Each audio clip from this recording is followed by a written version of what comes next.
Party ఫిరాయింపుల నిరోధక చట్టం ప్రకారం 10 మంది ఎమ్మెల్యేలపై అనర్హత వేటు వేయాలని బీఆర్ఎస్ పార్టీ సుప్రీంకోర్టులో పిటిషన్లు వేసింది. గత విచారణలో ఎమ్మెల్యేలకు సుప్రీంకోర్టు నోటీసులు జారీ చేసింది. వాటి ప్రకారం వివరణ ఇవ్వాల్సి ఉంది. ఇప్పటికే ఎమ్మెల్యేలు అఫిడవిట్లు దాఖలు చేయడం ప్రారంభించారు.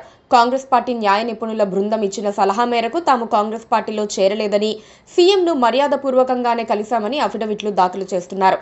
ఒకరి తర్వాత ఒకరు ఇదే పని చేస్తున్నారు. సుప్రీంకోర్టు ఈ వాదనను ఎలా తీసుకుంటుందో తెలియదు కానీ దానం నాగేందర్ మాత్రం ఇలాంటి అఫిడవిట్ దాఖలు చేయలేదు. ఆయన కాంగ్రెస్లో చేరటమే కాదు, ఆయన ఆ పార్టీ తరపున ఎంపీగా పోటీ చేశారు. అందుకే పార్టీ మారలేదని వాదించలేరు. సుప్రీంకోర్టు స్పీకర్ ఖచ్చితంగా నిర్ణయం తీసుకోవాలని అంటోంది. పదవీకాలం అయిపోయే వరకు వేచి చూడటం కరెక్ట్ కాదని అంటోంది. సరైన సమయం అంటే ఎంతో చెప్పాలని నిలదీస్తోంది. ఈ క్రమంలో ఎమ్మెల్యేలు స్పీకర్ నిర్ణయం తీసుకోవడానికి అవకాశం లేకుండా అసలు తాము పార్టీ మారలేదని అంటున్నారు. రేవంత్ రెడ్డిని కలవగానే ఇలా మీడియాలో మేము పార్టీ మారినట్లు, బీఆర్ఎస్ వీడి కాంగ్రెస్లో చేరినట్లు వక్రీకరించారు. ఇందులో మా తప్పు లేదంటూ ఎమ్మెల్యేలు నాలుక మడత పెట్టేశారు.